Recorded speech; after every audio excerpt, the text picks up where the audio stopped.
Vamos a nuestra siguiente clase de la serie que estamos viendo cada Shabbat. Me está quedando un poquito lejos esta, no, está bien aquí.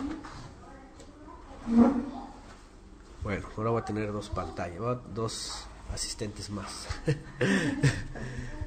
Voy a tener que estar haciendo esto también cada Shabbat, tener un equipo para el texto y otro equipo para las clases aquí, las dos.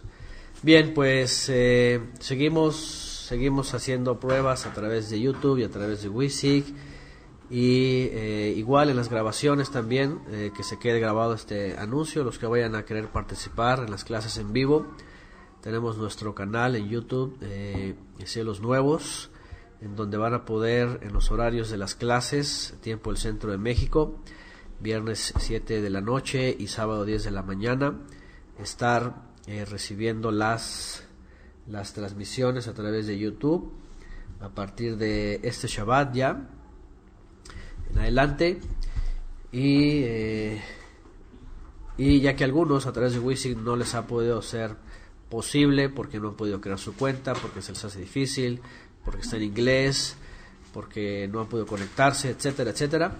Bueno, a través de YouTube ya vamos a poder también estar transmitiendo, así que los que escuchen las grabaciones y deseen participar en las clases en vivo, en YouTube ya vamos a estar transmitiendo en el canal de Cielos Nuevos. Lo pueden buscar igual así, en YouTube pueden buscar en el buscador YouTube Cielos Nuevos y les va a aparecer ahí canal de la Casa de Estudios Cielos Nuevos Tierra Nueva. ¿Okay? Bueno, vamos a nuestra serie de cada Shabbat de Yeshua el Profeta al cual oír. ¿Okay? ¿Qué estudiamos la semana pasada? ¿Se acuerdan? ¿Qué estuvimos estudiando la semana pasada? ¿Ah? Levadura de los fariseos. Estuvimos hablando buena parte respecto a, primero, la integridad versus la hipocresía, ¿no? Como Yeshua les enseña a sus discípulos a guardarse, a cuidarse, dice, de la hipocresía de los fariseos, de las apariencias. Y nos enseña a ser íntegros, incluso a no callarnos, incluso a las peores condiciones con tal de sostener la verdad que es la palabra del Eterno y las palabras del Mesías. Y también hablamos también de guardarse de toda avaricia. Yeshua también nos enseñó a eso, ¿verdad? Guardaos de toda avaricia. En la clase de hoy vamos a pasarnos ahora sí a Mateo. Estoy tratando de ir viendo los textos que van en paralelo y llevando un consecutivo en el relato del Mesías y del mensaje de la buena nueva. Mateo 13, aunque ya vimos la primera parte de Mateo 13 en otro evangelio respecto a la parábola del sembrador, la explicación del reino de los cielos a través de la parábola de la semilla y la mostaza, la semilla de la mostaza y la parábola de la levadura. Vamos a continuar con otra parábola que viene ahí en Mateo 13 a partir del verso 44. ¿Okay? No voy a repetir parábolas que ya vimos en otros evangelios, de tal manera que hay que continuar con las que no hemos leído, y hasta donde yo me acuerdo, la parábola que viene aquí del tesoro escondido y, ¿verdad? Estas otras parábolas no las hemos estudiado. Entonces vamos a ver una parte de Mateo 13 y más adelantito otro capítulo de Mateo. Ahorita vamos para allá. Bueno, a ver.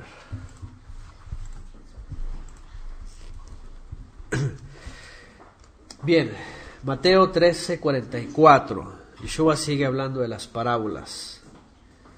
¿Okay? Entonces, las parábolas que le preceden, en Mateo 13 ya las estudiamos. Y vamos a retomar esto que no viene en el otro evangelio sobre otras parábolas. Y aquí está hablando de la parábola del tesoro escondido, ¿verdad? Todos la hemos estudiado también antes. Ahora, vamos a recordar lo que Yeshua enseñó sobre las parábolas y el reino de los cielos. A ver, ¿qué dijimos? Que Yeshua enseña o menciona de el contenido de las parábolas. Cuando dice el reino de los cielos es semejante a, ¿qué es lo que está diciendo? Que el reino de los cielos está aquí. Ok, está dando una explicación de cómo es el reino de los cielos aquí en la tierra. No está diciendo el reino de los cielos será semejante en el futuro milenio, ¿no? Ni después de esta edad, ni nada de eso.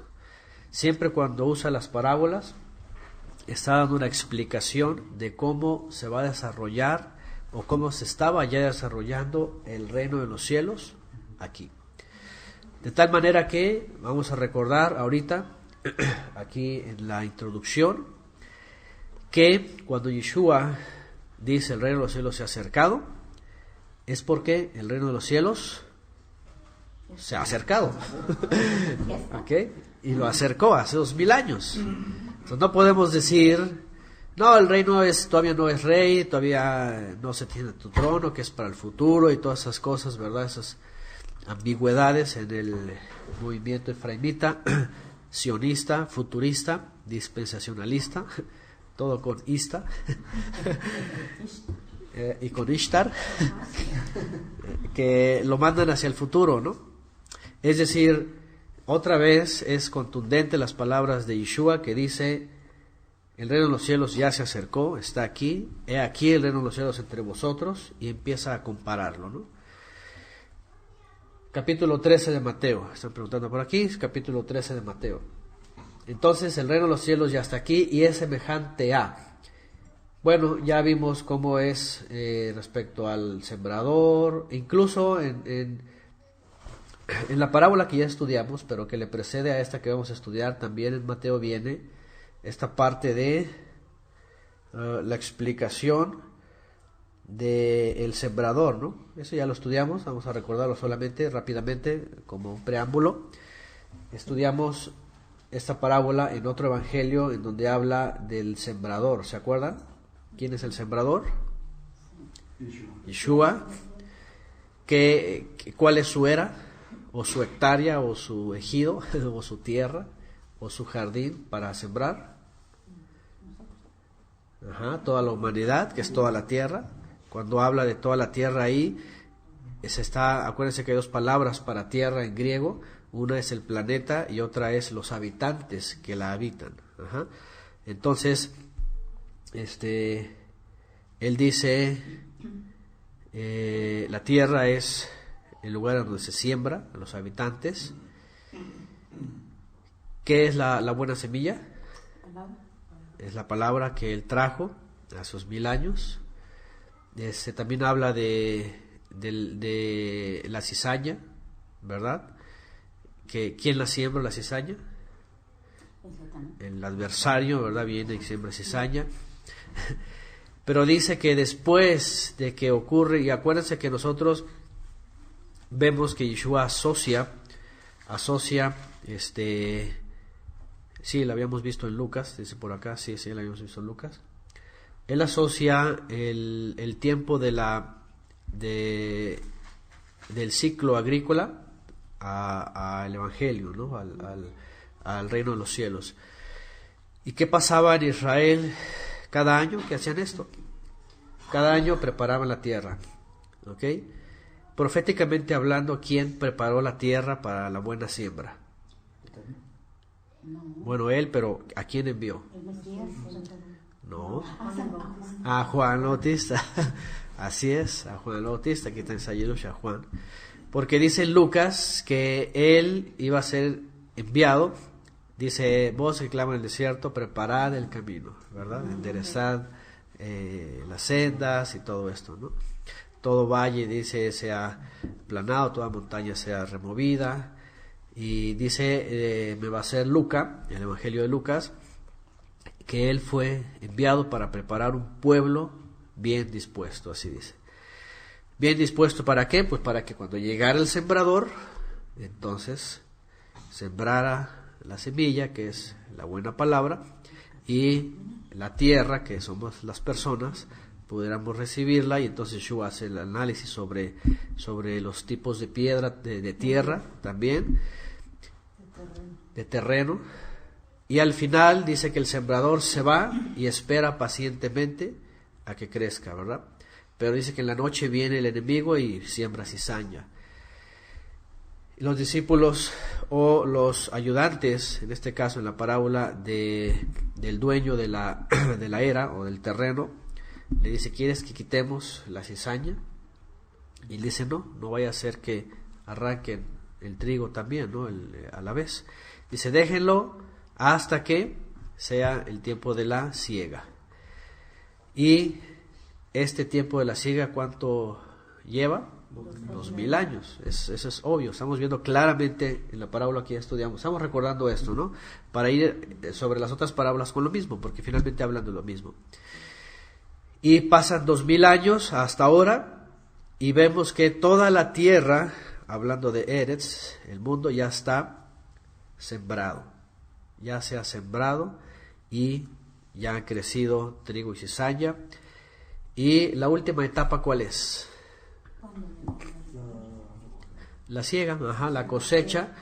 Cuando viene ya el segador, bueno, aquel que sembró contrata jornaleros y los envía. Y dice Yeshua que los segadores son los malajim, que los malajim van a ser enviados, dice, con la orden de él,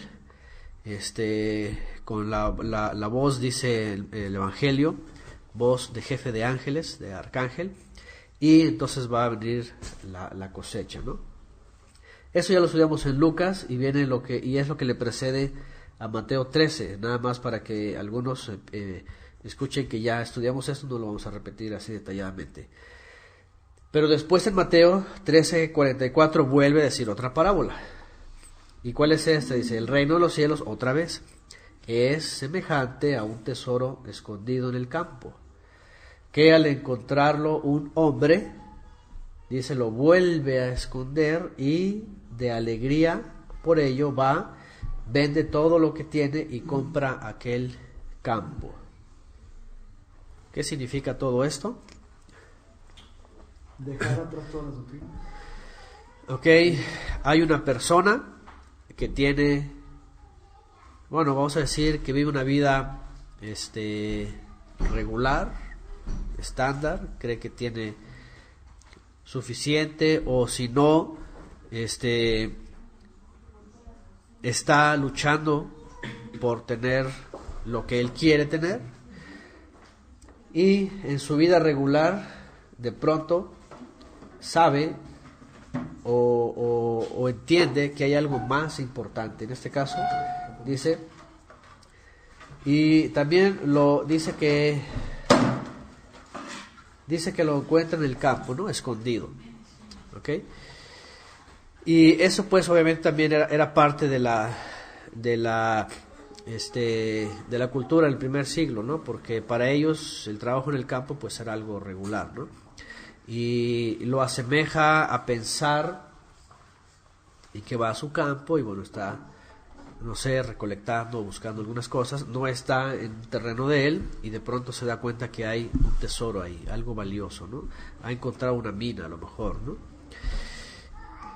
Como se dio en Estados Unidos, por ejemplo, ¿no? Cuando encontraban yacimientos petroleros, ¿no?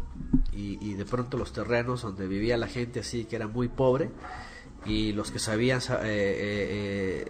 que era una mina de oro, básicamente el oro negro, y ¿qué hacían? Con engaños, ¿verdad? Compraban los terrenos y se apropiaban de los terrenos, y ahí viene está la historia de los Rockefeller, así fue, ¿no? En Estados Unidos, financiados por los Rothschild.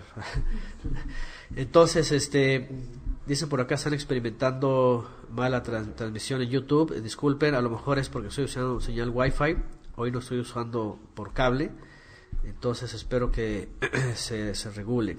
Bueno, en las próximas semanas voy a estar utilizando cable para que no haya esos problemas. Bien, entonces esta persona de pronto encuentra algo valioso. Yeshua lo compara a un hombre, y esto es muy clásico, ¿no? Ahora que estuvimos en Querétaro, nos comentaban allá en Cadereyta, que cuando hicieron una carretera en la Sierra Gorda, Y llegaron los españoles, los nativos empezaron a huir y llevaban sus tesoros, llevaban monedas o plata o de oro. Entonces huían, y en la huida agarraban sus cosas y las enterraban ahí en el cerro, en la montaña, las enterraban, y pues huían para no llevar tanto cargando, ¿no? O después pensaban regresar. Pero con las persecuciones pues acabaron con toda esa gente y se quedaron ahí sus cosas. Entonces dicen que cuando empezaron a hacer la nueva carretera que va por la Sierra Gorda de Querétaro, pues los trabajadores empezaban a encontrar todo lo que dejaron esas personas que iban huyendo. Imagínense cómo sería, ¿no? Entonces a lo mejor un trabajador, ¿sabes qué onda? Pues renuncia a lo que está haciendo y vámonos, ¿no? Ya la hice, ya me hice rico, ¿no? Y conocemos una historia así, ¿no? En la familia. Mi abuelo, ¿no? O bisabuelo.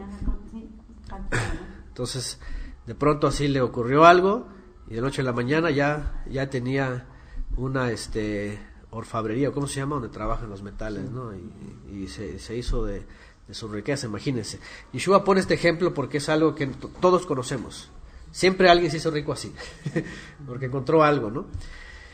¿Y qué pasa con esa persona? Cambia totalmente su vida y deja totalmente todo lo que estaba haciendo para dedicarse a su nueva vida. Lo que está diciendo Yeshua, el reino de los cielos ya llegó, y el que se da cuenta lo que realmente vale y lo que realmente es el reino de los cielos en su vida y cómo impacta, ¿qué es lo que está diciendo? Cambia tu vida rutinaria totalmente. Amén. Totalmente, que empiezas a ver tu vida como era y dices, eso no sirve para nada, eso es algo que no me llena, no me satisface, estaba luchando, estaba temiendo, tenía problemas o lo que sea. ¿Escucha mucho? Cierran la puerta ya los niños. Cierran la puerta y la ventanita. Entonces, y de pronto, digo, no sé, cada quien tendrá su experiencia o la está teniendo. En mi caso, por ejemplo, cambió nuestra vida totalmente, ¿no? Cuando supimos realmente y pudimos entender lo que es una vida nueva en el Mesías, ¿no?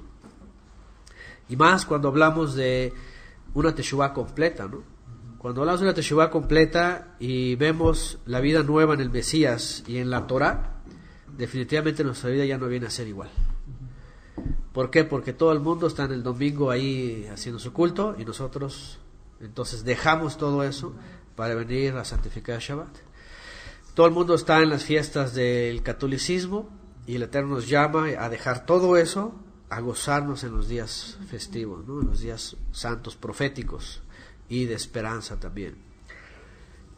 Nuestra vida secular a veces también toma un giro radical, ¿verdad? Yo, por ejemplo, como lo he escuchado en mi testimonio,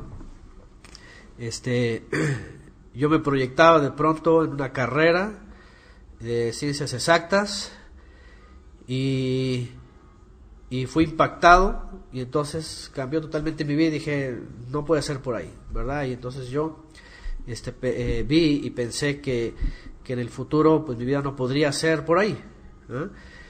Y etcétera, ¿no? Por ejemplo, aquí alguien dice aquí, por fin soy libre de Navidad, dicen aquí, ¿no? Y todos esos días, ¿no?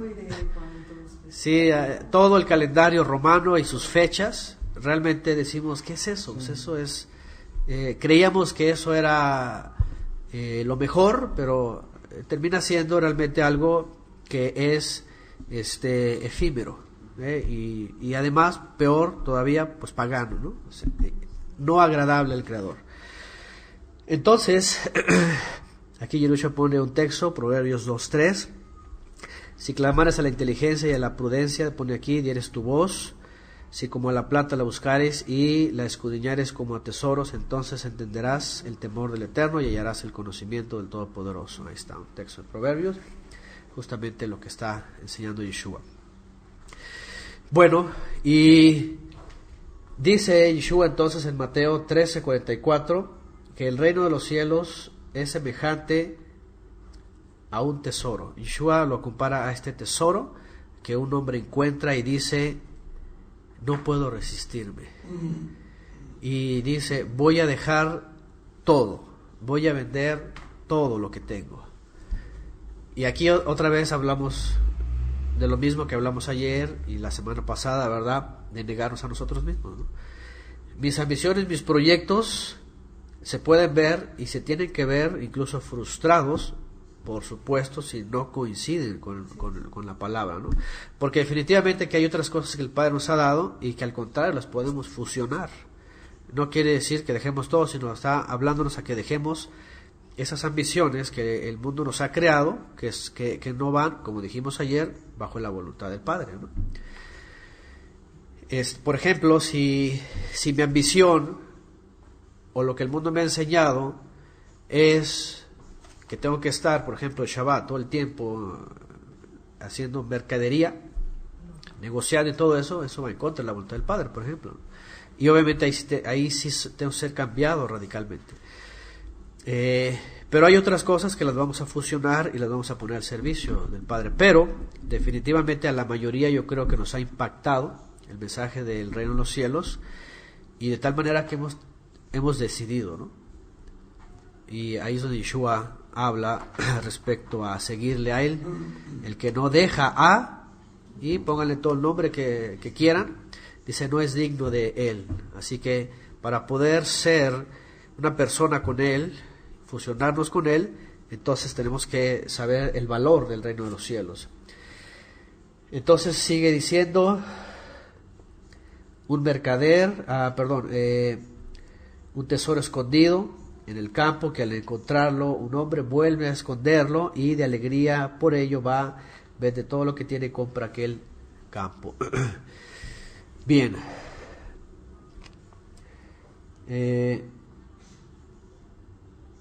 Y entonces este hombre definitivamente dice, vende todo lo que tiene, ¿no? ¿Qué es vender todo lo que tiene? Dejar atrás todo lo que para nosotros era importante y todo lo material, o sea, ajá. Ahora, desprenderse de todo, o sea, de todo materialismo, todo lazo que te filosófico, ate, por ejemplo, emocional, religioso. Sí, esto incluye, por supuesto, por ejemplo, sí, apegos, ¿no? Por eso Yeshua dijo, el que no deje y no solamente está hablando de cosas materiales, sino apegos a veces emocionales o religiosos, pues obviamente uno puede ser digno de él. Ajá. Entonces, él nos enseña que al haber nosotros encontrado el reino de los cielos en las palabras de Yeshua, en el mensaje que él nos da, la evidencia que él nos muestra es de que nuestra vida tuvo que haber tenido un cambio, a veces radical, o por lo menos un cambio notable, ¿no? Notable, que muestre que el reino de los cielos sí ha impactado nuestra vida, y que no ha sido nada más una experiencia mística o una forma filosófica, religiosa y nada más, ¿no?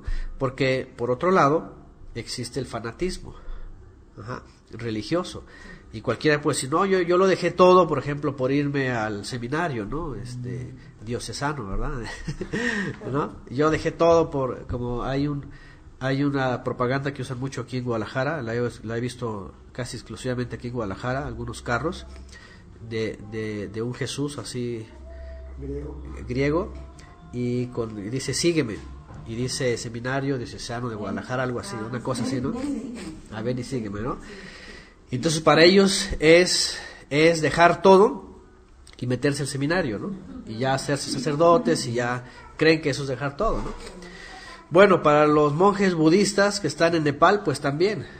Para los pastores cristianos, pues también. Y para los papas y para todos es lo mismo, ¿no?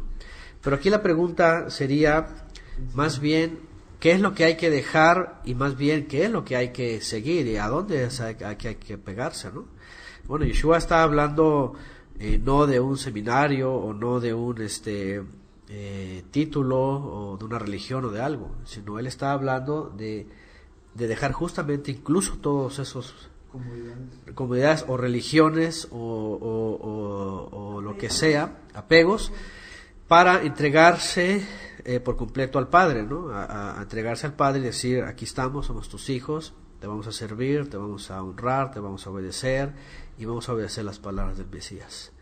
Y eso se concreta no en ir al seminario, sino en ir a hacerse discípulos y discipular a otros, ¿no? Esa es la orden de Mashiach.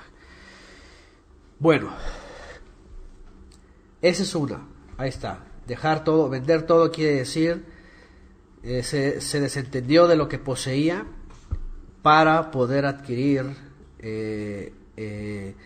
ese nuevo valor, ¿verdad? Que es el reino de los cielos. Y luego también agrega 45, el reino de los cielos también es semejante a un mercader que busca perlas finas. Y al encontrar una perla de gran valor, fue y vendió todo lo que tenía y la compró. Ahí está, un mercader. Hay personas que se dedican a esto, ¿no? También que buscan ¿cómo se llaman? Obras de arte, ¿no? Y y gente conocedora, ¿no? Esto me recuerda mucho a lo que han hablado, por ejemplo, de los rollos del Qumran, ¿no? O aquí en México de los descubrimientos arqueológicos o prehispánicos, ¿no? Que a veces la gente encuentra así, la gente que hace asentamientos y que de pronto encuentran unas vasijas o algunas cosas, y las toma como, mira qué bonito, ¿no? Pero llega un conocedor y le ve el valor, ¿verdad? Real que tiene a nivel histórico, y además el valor capital, y dice, a lo mejor hasta, oye, me interesa tu pieza, ¿no? ¿Cuánto quieres por ella? Y la compra a buen precio, pero ya en el mercado mundial la pone a un precio exorbitante, ¿no? Así. Entonces, este tipo de personas en el primer siglo, como hasta el día de hoy, nos dan un ejemplo también de la misma percepción que nosotros tenemos y el valor que le damos al Evangelio, ¿no? Cuando conocemos la buena palabra, el Mesías, predicada, de regresar al Padre, entonces vemos que es mucho más valioso y que venderíamos todo, dice aquí, ahí está, dice, fue y vendió todo lo que tenía y compró esa perla de gran precio. La perla de gran precio no es el libro del Mormón, sí le llaman, ¿verdad?, el libro del Mormón, por supuesto que no. La perla de gran precio es la esperanza en Mashiach respecto al mensaje de la buena nueva, de regresar al Padre y poder ser de ellos para estar en la eternidad el día de la redención final. Esa es la perla de gran precio. Después viene otro, dice, el reino de los cielos también es semejante a una red, dice que es echada en el mar, y recogió peces de toda clase, y cuando se llenó la sacaron a la playa, y se sentaron y recogieron los peces buenos en canastas. Y dice, pero echaron fuera los peces malos. Dice, así será el fin de el Olam, de esta edad. Los malachim saldrán y sacarán a los malos de entre los justos, y los arrojarán en el horno de fuego. Allí será el llanto y crujir de dientes. ¿Habéis entendido todas estas cosas? Ellos dijeron sí. Vamos a meditar en esta otra parábola. Está hablando de parábolas, el sembrador, las semillas, la tierra, ya lo estudiamos antes. 44 viene sobre el tesoro escondido, la perla de gran precio. Pero después añade otra parábola muy interesante, en donde ya no habla de alguien que encuentra algo, sino más bien de algo parecido a lo que ya mencionó sobre los tipos de tierra. Es decir, primero nos enseña a saber si ya encontramos el reino de los cielos, si ya ha impactado nuestra vida, transformado nuestra vida, ¿no? Pero en esta última parábola, ¿qué enseña? La época de la siega, prácticamente, ¿no? En la época de la siega, básicamente la última parte del sembrador, Ajá. Pero nos está recordando, antes de concluir, nos está recordando que el reino de los cielos, el asunto del reino de los cielos en la tierra, finalmente va a tener dos finales, o tiene dos facetas, ¿no? Los que de veras reconocen el valor del reino de los cielos, y aquí los asemeja a peces buenos, y los que finalmente en la tierra, y aquí ya viene la asociación, en vez de trigo y cizaña, y en vez de ovejas y cabritos, y en vez de ¿qué? ¿Cuál otra hay otra asociación? Vírgenes sensatas y vírgenes insensatas. Bueno, hay otras asociaciones, ¿cuál más? Otras se me pasan. Bueno, está la de los peces buenos y los peces malos. Peces buenos y peces malos. ¿Cuáles son los peces buenos y cuáles son los peces malos? Okay.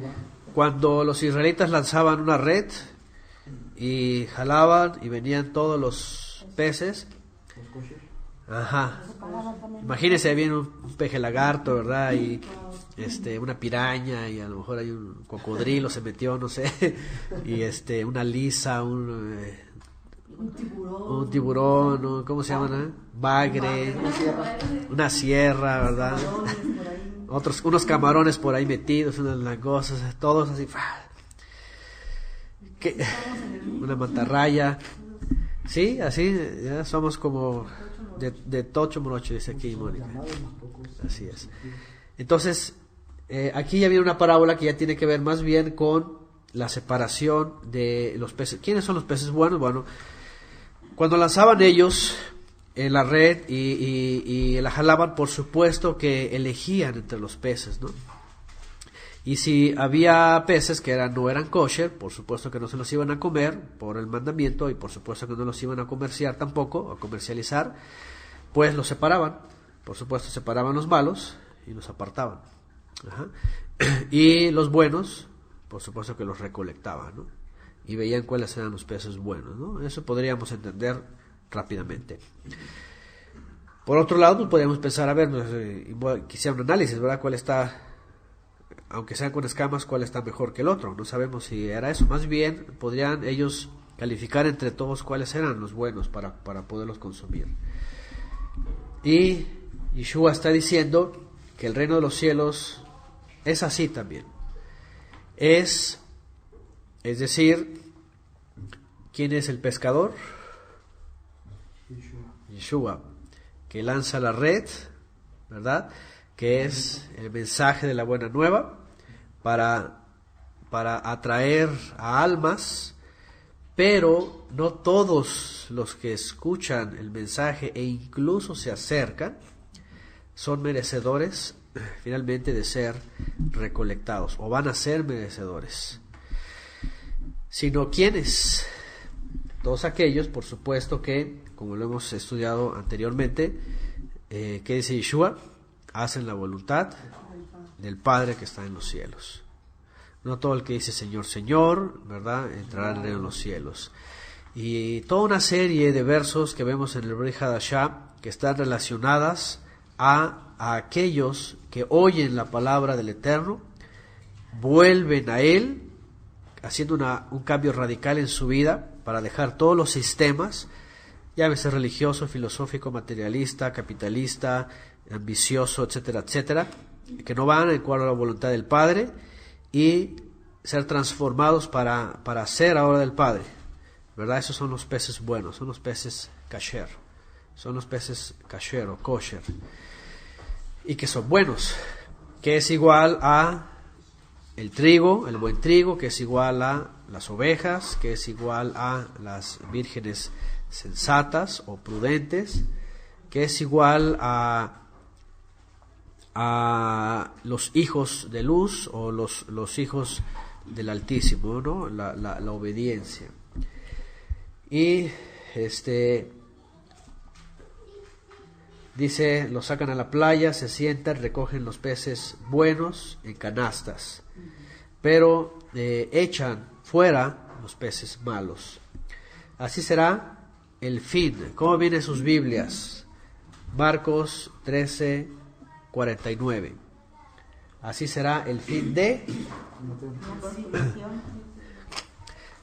Algunas Biblias dicen el fin del mundo. ¿Ok? El fin del mundo. Pero otras dicen el fin del siglo. El fin del siglo. Ajá. El fin de la edad. En hebreo la palabra ion tiene que ver con edad. En griego. En hebreo es olam, que es edad. Ajá. Y que por supuesto que Yeshua está hablando que este tiempo era a partir desde que Él comenzara a hablar la buena palabra, el buen mensaje, que es el reino de los cielos, y Él se iba a ausentar. Ya está echada la red, ya es lanzada la semilla, ya es lanzada la voz del pastor para empezar las ovejas. Es lo mismo, es decir, todos estos 2000 años, básicamente, es todo este proceso de siembra, todo este proceso de que la red está siendo jalada, todo este proceso de que las ovejas vienen escuchando la voz del pastor, todo es el proceso de que el trigo está creciendo y está dando la buena semilla, todo esos 2000 años.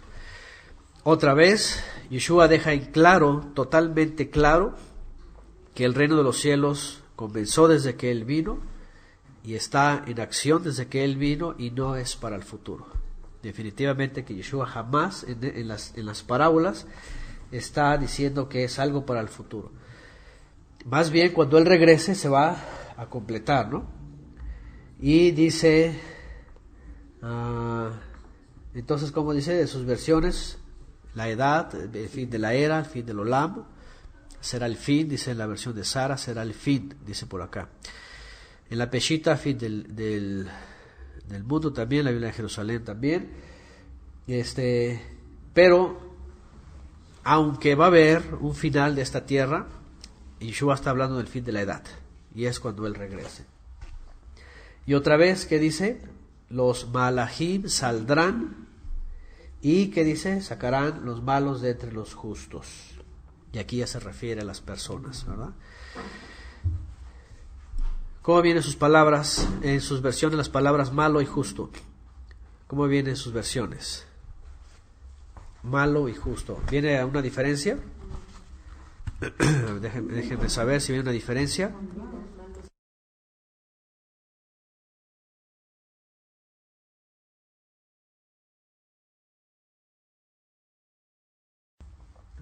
Malvados, ahí dice. Malvados y justos. Ok, déjenme ver aquí.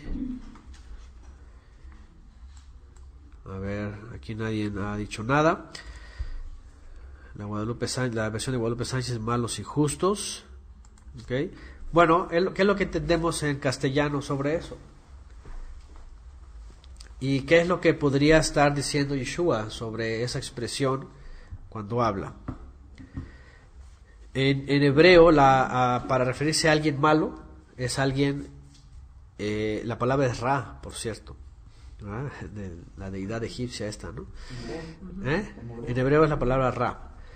O Rasha. Rasha en hebreo es alguien que es malo, maligno. Rasha. Los Rashim son los malignos. Fíjense que cuando estudiamos los Salmos vimos la palabra Rashim o Rasha en muchas ocasiones, y no necesariamente se está refiriendo solamente a la gente perversa, mala. No necesariamente se está refiriendo a la gente perversa, sin Torah, sin Mesías, delincuente, asesina, drogadicta, etcétera, etcétera, traficantes. No está hablando de eso. No necesariamente, sí son ellos. Pero si ustedes recuerdan, cuando estudiamos los Salmos, dentro del contexto de muchos salmos, los autores están incluso hablando dentro de la congregación de Israel que hay tzadikim y hay rashim, que hay justos y hay malignos. ¿Y a quiénes se refería el autor de los salmos cuando dice los perversos, los malignos. Los que no obedecían. Por ejemplo, cuando David escribía y hablaba de sus enemigos, que me persiguen y que son malignos. Los que se rebelaban a la palabra de Dios. ¿Ok? Y en una ocasión habló de alguien específico sobre un malo. ¿Quién es? ¿Quién era ese malo que perseguía a David? Saúl mismo. Un día, así es, Saúl, un día en un salmo, ¿Enemigo? sí, un día en un salmo hace alusión a aquellos que lo persiguen, a los malos que lo querían asesinar, que sin causa, que sin causa querían acabar con su vida. Líbrame de los malignos. Y usa la misma palabra, Rashim. Yo no sé si se la pensaron cuando le llamaron a este famoso rabino Rashi, ¿verdad? Es un acróstico, pero Rashi es como decir mi maligno. Es una insinuación. Rashi. Bueno, David, por ejemplo, hacía mucha alusión a los malos, pero se refería casi siempre a los que eran de la congregación de Israel, que se habían rebelado contra el Eterno y a la voluntad del Eterno y querían destruirlo a él. Es decir, hay gente que conoce la Biblia o que dice que conoce la Biblia y que cree que está en la voluntad del Eterno, pero no, está al contrario de la voluntad del Eterno, pero se convierte en un enemigo y un rasha. Entonces, y a lo que voy es esto, ¿qué intención sería del Mashiach lanzar su red sobre los incrédulos para al final sacarlos de la red? Es decir, cuando lanza la red, igual cuando siembra, igual cuando viene, por ejemplo, cuando habla de ovejas y cabritos, ¿cierto? Es un rebaño, son kosher los dos, ¿cierto? El cabrito es kosher. Yo no sé qué va a hacer Joel. El cabrito es kosher, ¿cierto? ¿Por qué habrías de despreciar un cabrito al pastor allá de Monterrey? Por cierto, muy delicioso, gracias a mi hermano Ordaz que nos invitó cuando estamos en Monterrey. Aprovecho, delicioso el cabrito al pastor allá en Monterrey. Pero no lo despreciamos porque es kosher. Pero ¿por qué en la parábola dice que el pastor toma a ovejas y cabritos y los separa, y los cabritos son los rebeldes? Tiene una característica especial el cabrito, diferente a la oveja. Sí, es más rebelde, ¿no? Pero lo que voy es de que ¿por qué no hay en el redil ovejas y lobos? O ovejas y leones, ¿no? Ovejas y chacales o hienas. Las hienas, todos los cuadrúpedos de garras que son impuros, los está metiendo o los está dejando excluidos totalmente ya, fuera, ¿no? Animales del campo. Pero, cuando habla de las parábolas, y en este caso en esta parábola, habla de peces, y los cabritos y las ovejas tienen una diferencia. Entonces en los peces, en general, cuando hablamos de los creyentes, por eso Yeshua dice también que va a haber una separación. Por ejemplo, las vírgenes, las 10 vírgenes estaban las 10 juntas, eran parte de un propósito. Pero cuando viene la separación, ¿por qué viene la separación? Por la insensatez, ¿no? Y por la negligencia que tuvieron y el olvido y la desobediencia, y entonces se quedaron fuera. Es decir, a lo que voy finalmente es de que la red es lanzada y venimos en la red todos los que confesamos al Mesías. Y aquí yo quisiera decir y entender que es todos aquellos que suelen creer en un Mesías, ¿no? O que suelen estar bajo la cobertura de un líder o de una religión o de prácticas o de ceremonias o lo que sea, pero que al final Yeshua con los malajim va a ver quién es, a quién es el pez bueno y quién es el malo. esta exhortación que hace Yeshua para nosotros aquí nos está diciendo que una cosa es que pensemos o presumamos decir somos de Él o somos del rebaño de Él, ¿okay? Porque hay quien dice que está en el rebaño, o hay otra parábola de los invitados, ¿se acuerdan? Hay quienes dicen que estaba ahí y tenía vestido de invitado, ¿no? No, dice tú qué haces aquí, pero no tienes vestido de invitado, ¿no? Dice que se queda mudo. Es decir, esta parábola nos ayuda a reflexionar que no por el hecho de que creamos que ya estamos dentro de, quiere decir que seamos peces buenos, sino que no solamente es que estemos en la red, sino que demostremos que dentro de la red podamos expresar que somos peces realmente buenos, ¿no? Y aquí es donde voy. ¿Qué es un rasha y qué es un sadik? Dentro de la congregación, fíjense, o dentro de aquellos que se dicen que están en la congregación. Y bueno, no quiero hablar de personas o de lugares o instituciones, simplemente lo que ya sabemos todos. Nosotros, o al menos comenzando por mí mismo, a lo mejor en algún momento podría presumir que ya era del Mesías, pero la verdad es de que estaba en contra de la voluntad del Padre. Y estaba transgrediendo mandamientos, estaba transgrediendo muchas cosas, y aunque yo presumía que ya era de Él, y estaba muy equivocado porque realmente yo era de un sistema religioso, ¿no? Finalmente sirviendo a un sistema mundial que se llama religión católica, ¿no? Aunque hubiera estado en una denominación cristiana, finalmente seguía todo un activismo religioso. Y en realidad lo que yo puedo ver hasta el día de hoy es de que yo era un pez, pero era un pez no kosher, con sierra, ¿ah? sin escamas, con una sierra así grandota, a lo mejor mochando mandamientos, no sé, de esos que dan toques a lo mejor, una anguila son las que dan toques, o de esos, ¿cómo se llaman? Que son venenosos, las medusas y cosas de esas, ¿no? Entonces, yo creo que la misma palabra y la palabra del Mesías nos ha enseñado a que ser peces buenos, y aquí entra la otra parte, que es un sadik, y aquí va el reto, otra vez. ¿Qué es un sadik en el contexto hebreo? Sedek, ¿qué es un sadik? ¿Qué es un sedek? Cumplir la justicia del Eterno. Sí. Si justicia no fuera mayor, ok, si justicia no fuese mayor que los fariseos, ya hablamos también de eso.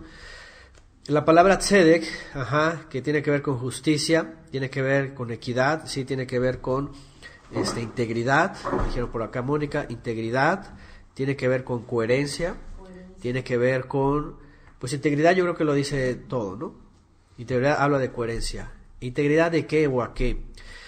Pues yo creo que la escritura es muy sencilla, es muy fácil de esto, ¿no? Aunque en muchos lugares también suelen usar la palabra justicia o ser justos, como por ejemplo Martín Lutero, ¿no? El justo por la fe vivirá, haciendo uso de la profecía, ¿no? Y ya desde ahí creen que la gracia lo es todo. Pero eso no es ser justos. Cuando habla la Torah de un sádic, el justo por la fe vivirá, el sádic por la fe vivirá, lo que está diciendo que es, el sádic va a vivir porque su justicia, que es su integridad, su coherencia, está hablando de que vive apegado al Creador, sumiso al Creador. Es decir, si dice creer en el Creador, ahora sí que como dice Yeshua sobre aquellos que presumían ser descendientes de Abraham, ¿no? Si dice que son hijos de Abraham, ¿qué dice? Las obras de Abraham deberías hacer. Si nosotros decimos que somos hijos de Elohim, entonces las obras del Padre que quiere que hagamos, que es la obediencia, entonces deberíamos estar practicando. Yeshua aquí ya nos confronta a pensar que no es el hecho de que estemos en la red, que hayamos sido pescados, sino que más bien seamos de los peces buenos practicando la justicia. La justicia no es otra cosa que dejar otra vez nuestra vida vana del sistema o de los sistemas y regresar a conocer al Padre a través de su emisario, por supuesto, de su Hijo Yeshua, conocer la Torah y vivir la Torah, ¿no? Eso es lo que es ser un tzadik. Justo, íntegro quiere decir cumplir. Y bueno, también ya hemos hablado de que no nada más es viene Shabbat y voy a cumplirlo ya, ¿no? Sino más bien vivirlo, ¿no? Y no eso solamente, y sabemos que hay muchos más mandamientos que no tienen que ver solamente con observancia de los días, sino que tiene que ver con misericordia y justicia, ¿no? Amor al prójimo, ética, moral, educación. Eso es ser justo. Ser justo es vivir una vida que el Eterno apruebe por lo que Él ha hecho por nosotros, ¿cierto? Es como un asalariado. ¿Qué es recibir un salario justo? Y es para ambos, ¿no? Tanto para el patrón como para el que trabaja. Cuando el obrero termina su jornal semanal, quincenal o mensual y recibe su salario, y él dice, me he esforzado tanto, y recibe, esto es justo. Bueno, lamentablemente el mundo no es así, ¿verdad? Dicen, esto es injusto, ¿verdad? Pero lo justo sería que el que recibe el salario dijera, esto es lo que me he ganado por mi esfuerzo. Y el patrón dijera, te mereces esto por tu buen trabajo, ¿no? Eso es justicia. Hasta un bono, ¿verdad? Eso es justicia. Que el Padre diga que nuestra vida es coherente con lo que Él pide. Eso es justicia. Y justicia de parte nuestra es que nuestra vida para Él sea completa como Él la pide. De otra manera no es justicia, ¿verdad? Porque si decimos que somos de Él, pero vivimos nuestra vida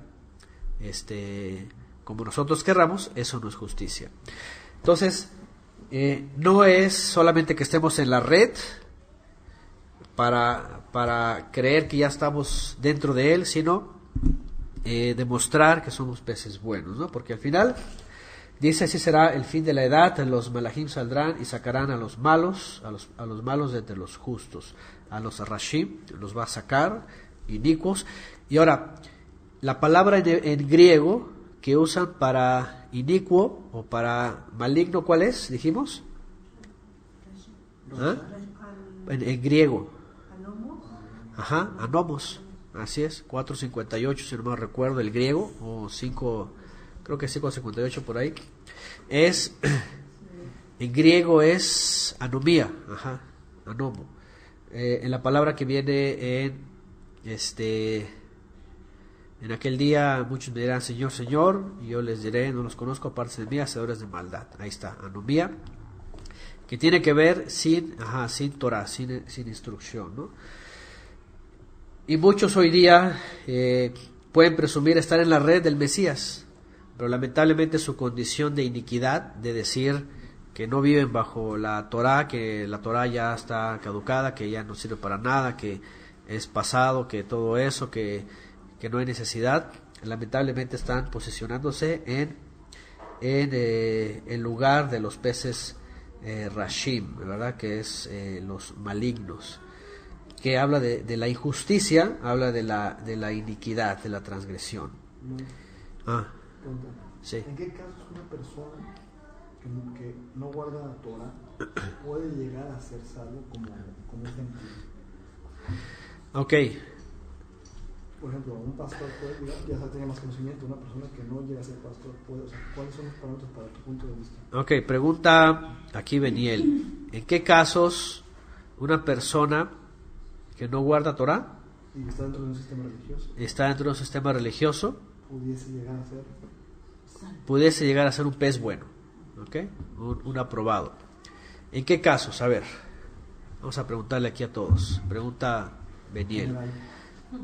Pues cuando recibe el mandamiento, ¿verdad? De que sea realmente lo que estamos conociendo, yo pienso que puede cambiar su pensamiento y su manera de cómo estaba antes, es decir, esto yo lo sabía, pero no lo era. Pero cuando una persona pero no es el caso. Dicen, cuando otros lo dicen y no está abolido, puede llegar a ser. Bueno, cuando ya tiene conocimiento. Sí, es que yo iba a eso. A ver. Porque muchas veces tenemos el conocimiento, pero ¿acaso lo entendemos y lo llevamos a cabo? Ajá. Porque por ejemplo, siempre veo y digo, caray, eso no lo había entendido así. Sí. Y entonces cuando llegas a comprender lo que estás conociendo, dices, es cuando empieza a cambiar tu vida verdaderamente. Sí. Entonces, realmente que el entendimiento llegue a ti para que tú lo pongas en práctica. Claro. Porque puedes tener mucho conocimiento, pero poco entendimiento. Sí. Pero ahí dices, pues ¿cómo? O sea, por mucho que sepas, Pero si por mucho que seas letrado. pero una persona que no guarda Torah, pero que está dentro de un sistema religioso. Ok, pero no guarda porque no quiere o porque no sabe. Realmente El que no la guarda, pero por ejemplo, un pastor que sabe del Shabbat, pero aún así abole la Torah, puede llegar a ser... Bueno, ahí está hablando de un caso específico. Sí, por supuesto que no, es reprobado. Sí, porque acuérdense que, por ejemplo, ayer hablamos de que Teshuvah de entrada no es arrepentirse, ¿verdad? Sino que es volver. Y volver tiene un proceso que nos va a llevar de regreso totalmente al Padre. Sí, pero comienza con entender que tenemos que dejar posiciones, lugares, religiones, filosofías, dogmas, tradiciones, todo eso, ¿no? Entonces, si tú hablas de una persona X, líder, que ya conoce la Torah o que ya sabe este tipo de cosas, ¿no? Mandamientos, ¿no? Por decirlo. Que le han hablado, le han dicho y aún así dice no, eso ya es necedad, eso ya es... eso ya es Puede ser que sí, por ejemplo, otra persona que no conozca el sistema religioso, que no conoce. Bueno, ahora, alguien que no conoce totalmente, por ejemplo, aquí ponen un indígena, aquí pone alguien, un indígena, ¿ok? Alguien que está apartado de la civilización, que está apartado de... ¿no? Un día hablé de eso. Hay un documental en internet que vi, incluso lo recomendé hace un tiempo, de un francés que hizo una expedición a no sé qué lugar de África, totalmente abandonado, perdido. Ahí no conocían absolutamente nada de civilización. Es más, solamente por tradición conocían de un hombre blanco, o sea, del hombre civilizado, pero porque los antepasados le habían hablado de un hombre blanco. Entonces resulta que esta tribu,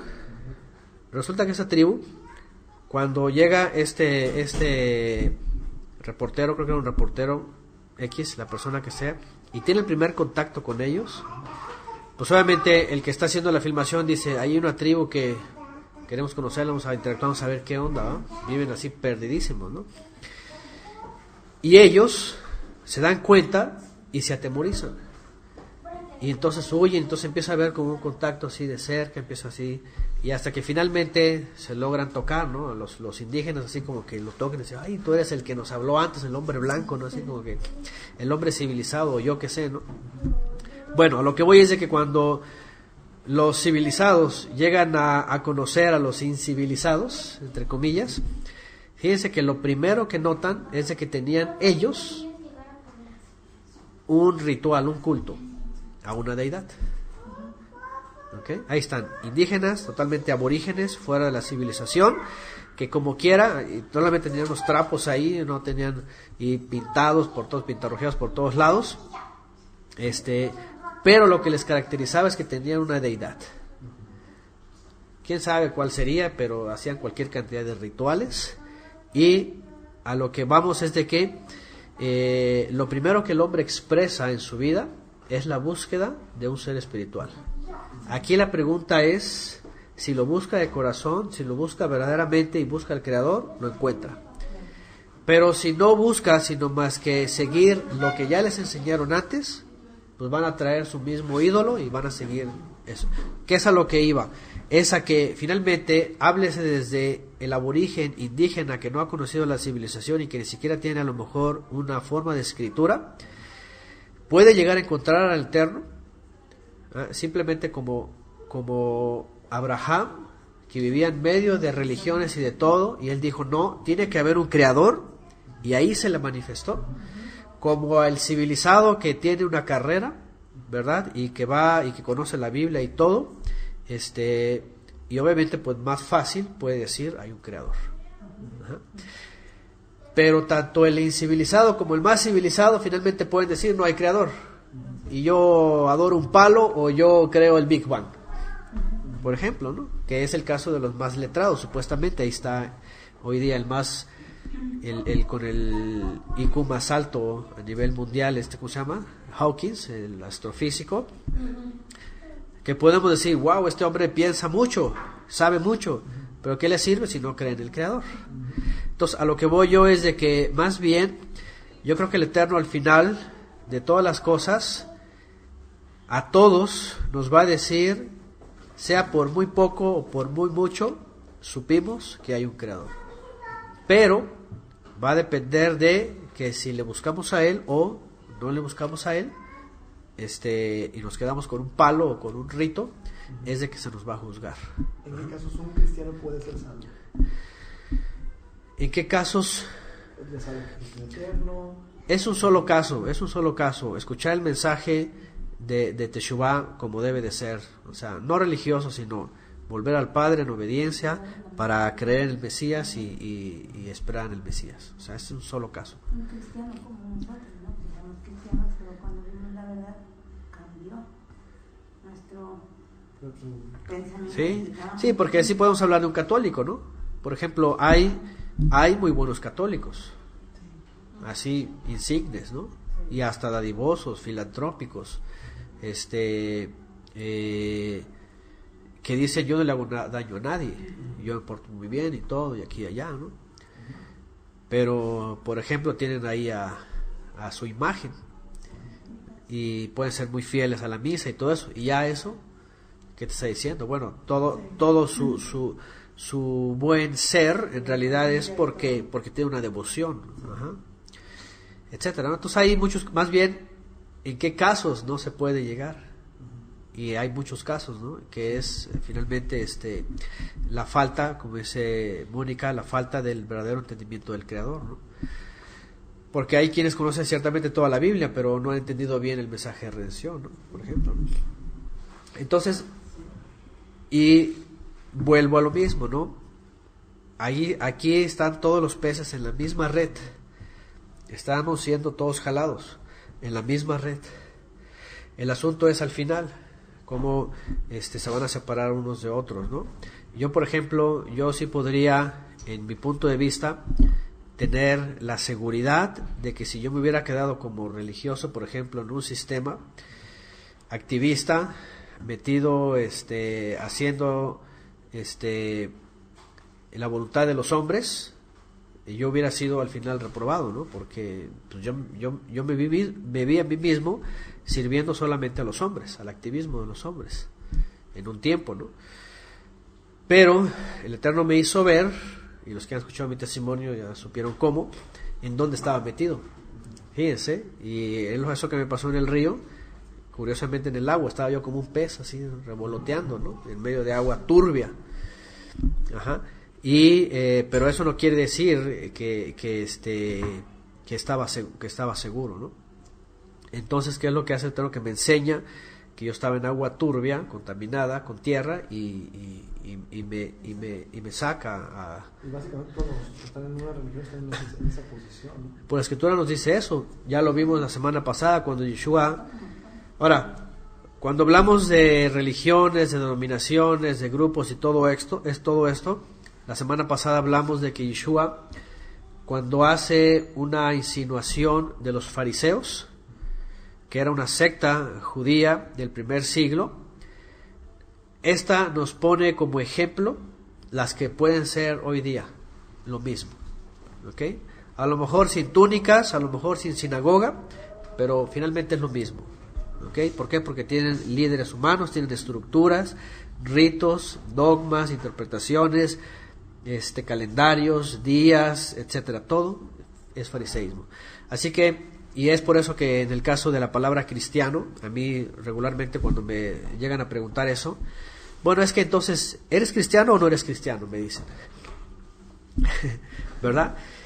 Y yo quisiera decirles sí, en el sentido de el concepto griego que a lo mejor pudiera anclar con un verdadero creyente en Yeshua del primer siglo. Pero lamentablemente tengo que decir no, porque hoy día ser cristiano... Cristiano como una religión, no Cristo como la palabra griega que es Mesías. O sea, sí. No es así como ellos lo pudieran entender, ¿no? Claro. En la amplia extensión de la palabra seguidor del Mesías, lo que ellos entienden cristiano, yo puedo decir sí. Pero si yo les digo que es ser seguidor del Mesías, no, eso no es ser cristiano. ¿Me entiendes? Entonces aquí lamentablemente pues el término ya, por un lado, ni garantiza nada, y por otro lado se ha convertido, es como el cristiano ve al católico, ¿no? Si a un cristiano le pregunto a otro cristiano, oye, ¿qué piensa? ¿El católico es salvo? ¿Qué él va a decir el cristiano? No, pues no. Si a mí me preguntan, ¿no, cristiano es salvo? Y yo por ver que es igual de católico, digo, pues no, o sea, es mi parámetro, ¿no? Porque incluso en Apocalipsis lo dice, Según la escritura. Apolo mío. Ahí vamos. Y por supuesto, hay muchos más textos, exactamente, en donde en Apocalipsis, en este caso, todos los peces que vienen en la red siguen metidos en un sistema babilónico. O bueno, muchos de los peces. ¿Y qué dicen? Salid de ahí, pueblo mío, para que no seáis parte de sus abominaciones, sus pecados, ¿no? Entonces, por eso les digo, estar en la red no quiere decir que ya somos del Mesías, porque podemos venir en la red, pero plagados o de Roma, o por otro lado, del Talmud, ¿no? O de cualquier otra filosofía, llámese como se llame, ¿no? Llámese como se llame. Entonces, todos venimos en la red. Al final es demostrar nuestra integridad real con el Mesías hacia el Padre, ¿no?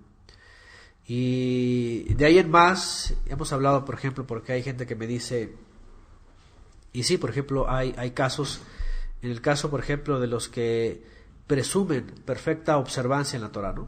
No, yo hago esto, así, Shabbat y todo, y el Mesías a lo mejor, y todo esto, pero por otro lado, ¿de qué serviría tanta observancia o incluso extra observancia como llevar a cabo más mandamientos si no son los que el Padre ha pedido, ¿no? O el otro caso, ¿no? ¿De qué sirve decir ser fiel y ser obediente si la esperanza es terrenal, por ejemplo, ¿no? Ese sería otro punto, ¿no? Sí. Otro punto que hemos hablado, que es el que está de moda, ¿no? A mí, ¿de qué me serviría declarar fidelidad a Yeshua y a la Torah, pero a la vez no creer en lo que Yeshua dijo que va a hacer cuando Él regrese, sino creer en lo que el sionismo dice, por ejemplo, ¿no? O sea, ¿de qué me sirve? ¿Cuál es mi esperanza? Pues mi esperanza es el sionismo. Entonces, entonces igual va a ser lo mismo. Voy a estar confundido, ¿no? Y en el día de la hora, a la venida del Mesías, ahí yo voy a quedar totalmente desesperanzado, ¿no?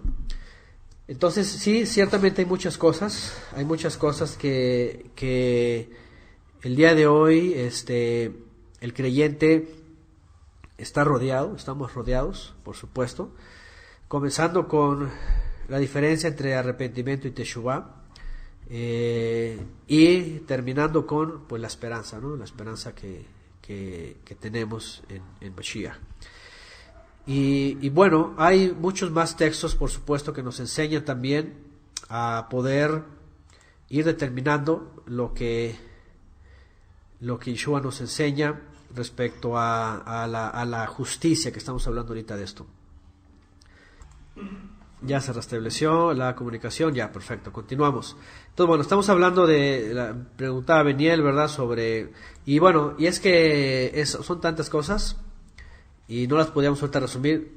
De hecho, por eso el estudio de los evangelios, así a detalle, nos empieza a mostrar una nueva realidad del creyente, ¿no? No es suficiente decir soy cristiano, no es suficiente decir soy mesiánico, o no es suficiente decir ya guardo la Torá, o no es suficiente incluso decir yo guardo Torá y yo creo en Yeshua, porque hay quienes hacen eso pero tienen una esperanza diferente. Entonces hay muchos casos, definitivamente yo creo que nada mejor que la escritura, el mensaje de la Torá y el mensaje de Yeshua tal cual, incluida la esperanza cuando Él regrese, nos puede ayudar a permanecer de pie, porque ciertamente yo creo que esta va a ser la prueba final, ¿no? Hay quienes se inclinan a pensar que incluso la gente afuera, aunque no profese nada y no vaya y no haga nada y no cumpla ninguna fiesta ni nada, pero con que sean buenos, hay gente que sí cree que van a ser salvos.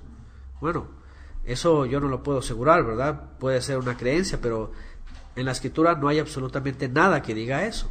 Realmente no hay nada. Siempre lo conecta al Mesías, que es el medio, es el camino, la verdad y la vida, y a la obediencia al Padre, como Yeshua también lo dijo, ¿no? Más dichoso es el que, ¿cómo dice? El que guarda los mandamientos del Padre, ¿no? Entonces, vemos una gran cantidad de textos que nos dicen que la vida del creyente sí es una vida con parámetros específicos.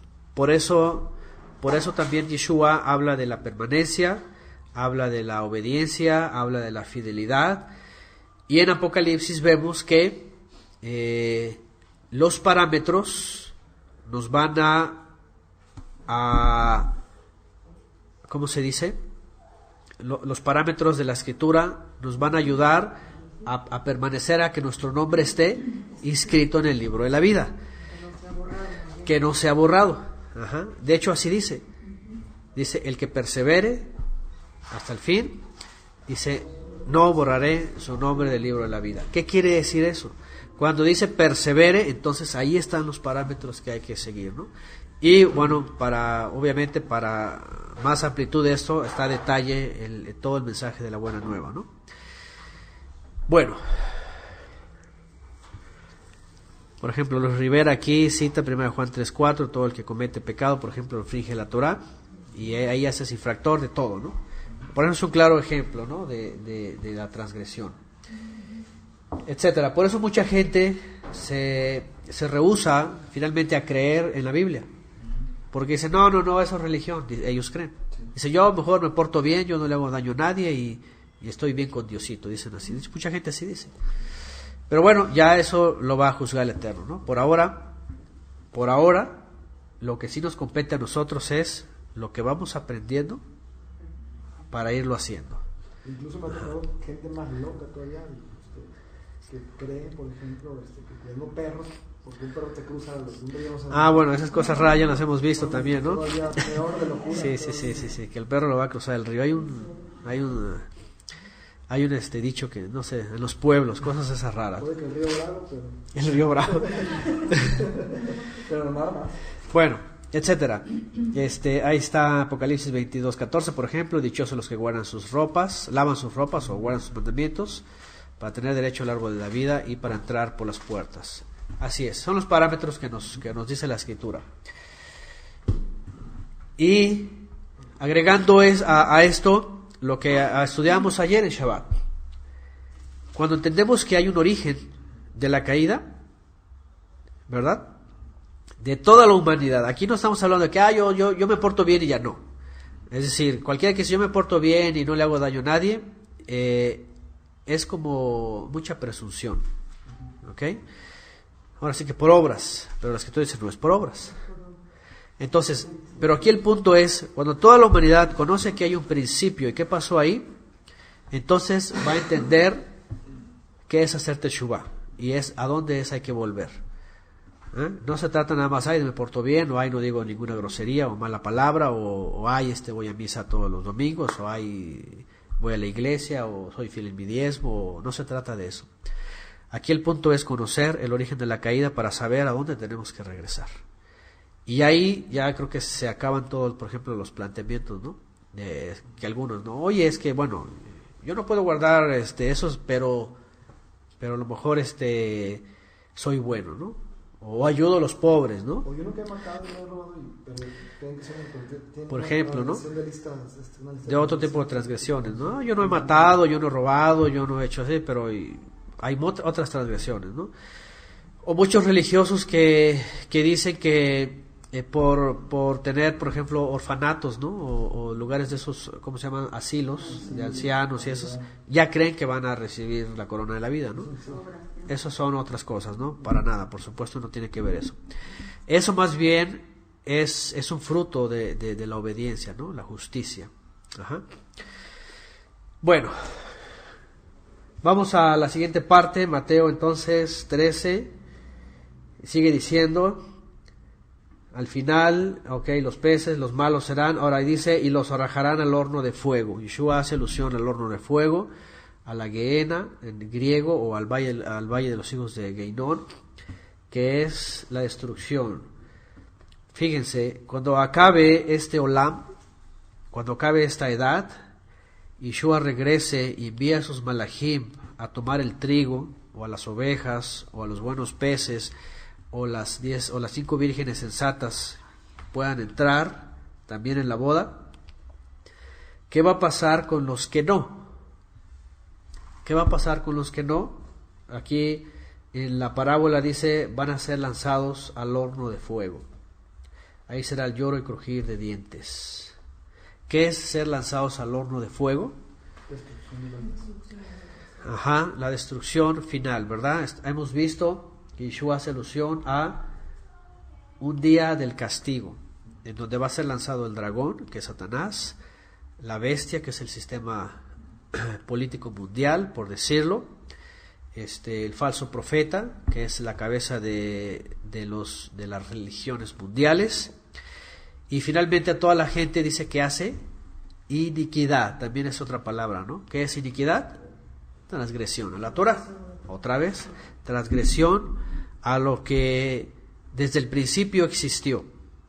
Por eso les digo, es importante conocer el principio. Ayer hablamos de esa parte elemental, importante, y la semana pasada también. ¿Cuál? Cuando el hombre cambia la voluntad del Creador por la voluntad de ¿quién? De Satanás, primeramente. Entonces, fíjense, independientemente de que si la religión, que si ser cristiano, que si guardar Torah, que si esto, que el otro, que todas esas cosas, yo creo que todo se concreta justamente a eso. Si vamos a hacer teshuvá, hagamos teshuvá para poder alcanzar el estatus primario de Adán, ¿no? Que era en obediencia. Porque cuando desobedece, se sale de la obediencia del Padre y va a hacer la voluntad de Satanás. Entonces hay que revertir eso. Eso sí es lo que nos va a mostrar la verdadera teshuvá, y eso tiene que ver con obediencia de Él. O sea, básicamente es obedecerle a Él. ¿Qué pasa? Por ejemplo, eso es algo muy común. Mi papá, cuando estaba en el ejército, nos contó, y él estuvo en la década de los 60, o sea, en aquella época el ejército era una cosa horrible. Él decía que cuando entraban los nuevos estudiantes, que eran los cabos, ¿verdad?, los de más bajo rango, pues eran los insultados por todos. O sea, los de más alto rango, incluso ya los que ya eran oficiales, pues los querían humillar, ¿eh? Los querían humillar. Y los querían que les limpiaran los zapatos o las botas y todas esas cosas y cosas peores, ¿no? Y ¿qué es lo que vemos aquí? Que la gente cree que someterse al Creador es verse como en ese estatus, humillación, así como que yo, ¿por qué voy a humillar, no, a hacer esto o hacer lo otro, no? Como que ellos dicen, no, yo puedo servir a Dios, dice la gente, haciendo esto o dejando de hacer lo otro. Ajá. Pero no, el Padre no habla de esa humillación y tampoco habla de que nosotros vamos a hacerlo como nosotros queramos, o más bien como Satanás ha enseñado, ¿no? A través de religiones, de ritos, de dogmas, de lo que sea, ¿no? Entonces, regresar al Padre es realmente someterse al Creador, no es humillarse para ser un pisoteado, sino más bien reconocer la posición nuestra delante de nuestro Creador y regresar a la obediencia. Es decir, obedecer no es una posición humillante. Al contrario, obedecer, al menos para mí, es una posición de gozo, de alegría, ¿no? De satisfacción, de contentamiento. Entonces, pongo este ejemplo porque mucha gente cree que es humillante decir que tengo que obedecer al Creador, ¿no? Y lo hacen como Caín, a su forma, ¿no? Pero bueno, el punto pues es de que esta parte del ser humano, que espero que, y comenzando conmigo mismo, haya sido erradicada en nuestra vida, que es el orgullo, como ya lo hemos hablado también antes. Porque de otra forma, entonces vamos a demostrar iniquidad y el fin, dice aquí Mashiach, va a ser destrucción eterna, ¿no? El horno de fuego. ¿Qué es el horno de fuego? ¿O qué es la Gehenna o el valle de los hijos de Geinón? Bueno, no es el infierno cristiano, ya saben, también nos metemos en un problema porque en las traducciones griegas agregaron después el infernos, que eso es del panteón griego, que es el lugar de tormento de los demonios, esa es otra cosa, el abismo, y se suele confundir, y luego hay mucha gente que testimonio del infierno, que fue al infierno 3 días y que no sé qué, que habló con Jesús allá abajo, y todas esas cosas que parecen de fruto de mucha psicosis y mucha paranoia en movimientos carismáticos. Ahora déjenme decirles que en la semana también estuve viendo algunas publicaciones de un muchachito judío que murió, o no sé qué, mi esposa me contó, no sé si murió y resucitó, y que trajo un mensaje que del Mesías, que no sé qué, cosas así, cosas de esas raras. Y bueno, déjenme decirles que ahora, y algunos ya, pues como es judío y como sabe hebreo y como se le reveló el Mesías, entonces ese sí va a tener una revelación verdadera, ¿no? Y ahí están todos ahí, a ver qué le dijo, ¿no? ¿Ah? Y ahí va a salir su Mesías, a lo mejor un engaño, ¿no? Bueno, yo he escuchado de hindúes, de árabes, de cristianos, de católicos, de mesiánicos, de judíos, de nuevaeristas, que tienen experiencias místicas o de sueños, y que aunque los pasen al, ¿cómo se llama?, detector de mentiras, y digan, no, pues no está mintiendo, es real, ¿eso quiere decir que sea real lo que vio? Por supuesto que no, menos si no coincide con la escritura, ¿no? Entonces puede ser el mejor cristiano, o el mejor judío, o el mejor mesiánico, o el mejor gnóstico, o el mejor iluminado, de lo que sea, pero no quiere decir que como que tuvo un sueño real, o ¿cómo se llama?, lúcido, quiere decir que es una revelación. ¿Qué tal si es un engaño, Satanás? ¿Ah? Entonces, aunque me digan que fue al infierno y habló con Jesús allá abajo y los demonios no sé qué, o aunque me digan que es judío, aunque... la verdad es de que, digo, y no es por otra cosa, pero bueno, dímelo con la escritura. Dímelo con la escritura, porque ¿qué dijo Yeshua al respecto? No temáis al que mata el cuerpo, más el alma. No, cuando se mueren. También. ¿Ah? Cuando se mueren, nadie puede. No, él dice, por ejemplo, a la Torá y a los profetas tienen. Cuando un día alguien le dice, ¿verdad? A él, vayan y oigan. Así de sencillo. O si no, ¿a quién? Pues aquel que estuvo muerto y resucitó, que es el Mesías. Hay dos formas, ¿no? De ahí en más, yo creo que todo es paranoia. Lo siento, yo digo, no puedo decir, yo no puedo confirmar de alguien que, aunque se diga ser judío, que ha tenido una visión, que habló con el Mesías y que esas cosas. Sí, igual, ¿no? Al rato van a salir que ya el Mesías es alguien que él dijo, y qué tal si esto es un teatro, ¿no? Hoy día, lamentablemente, y no podemos confiar en toda la gente, ¿por qué? Porque también ya sabemos que hay tecnología de punta que meten en la mente de la gente, ¿verdad? Y les fabrican sueños. Imagínense nada más. Entonces, la verdad es de que cómo vamos a confiar en algo que creen que porque murió y resucitó y fue al infierno, o vio al Mesías, o cosas así, así a primera instancia, ¿no?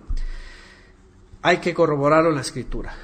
Bueno, a lo que iba pues es de que tampoco quiere decir que tuve visiones, o que tuve sueños, o que escuché la voz así directamente que me dijo, o que vino un ángel y todas esas cosas.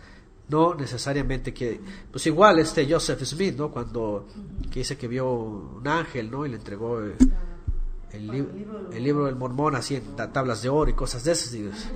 O sea, muchos creyeron, muchos dijeron, wow, esto es, ¿no? Ajá, etcétera, etcétera, etcétera, ¿no? Y bueno, no significa tampoco eso ser librados del fuego. Finalmente, pues el castigo aquí dice fuego. El fuego de destrucción, que dijimos no es el infierno tampoco, dijimos es el lugar que está preparado, reservado al fin para el día de la destrucción. Ahora, hay muertos, creyentes y no creyentes, ya hasta el día de hoy, después de muchos siglos. Pregunta: ¿hay muertos que se van al infierno y muertos que se van al cielo? Porque también eso es parte de la tradición cristiana. Bueno, la escritura no dice nada que nos pueda corroborar tal cual. La parábola del rico y Lázaro tiene que ver con otra cosa, es una parábola. Quien quiera saber un poquito más de eso, por favor vaya y escuche la explicación que ya la dimos, o cuando lleguemos ahí la vamos a ampliar. Pero es una parábola, hay que saber interpretarla. Ajá. Pero tampoco eso quiere decir que hay infierno y que hay cielo. Porque de ahí en la Iglesia Católica sacó el dogma de cuando alguien muere, o se va al infierno o se va al cielo, ¿no? Y o el limbo que ya está descontinuado, ¿no? El limbo es el lugar intermedio, ¿no? El purgatorio.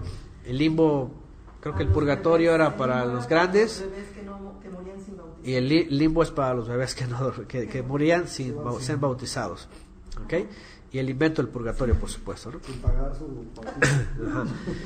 Eso era parte de un negocio, ¿no? Porque mientras estaba en el purgatorio, pues los sacerdotes decían, no, pues paga indulgencias por él para sacarlo del purgatorio. Y ahí viene el gran negocio, ¿no? Pero a lo que iba es de que la Escritura dice que toda alma de ser humano cuando muere, creyente o no creyente, va a descansar. Eso es lo que dice.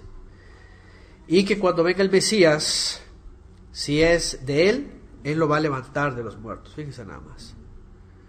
No dice lo va a traer del cielo para manifestarlo aquí y otra vez se lo va a llevar. No, dice que lo va a levantar. Pues para eso va a regresar, esa es la esperanza.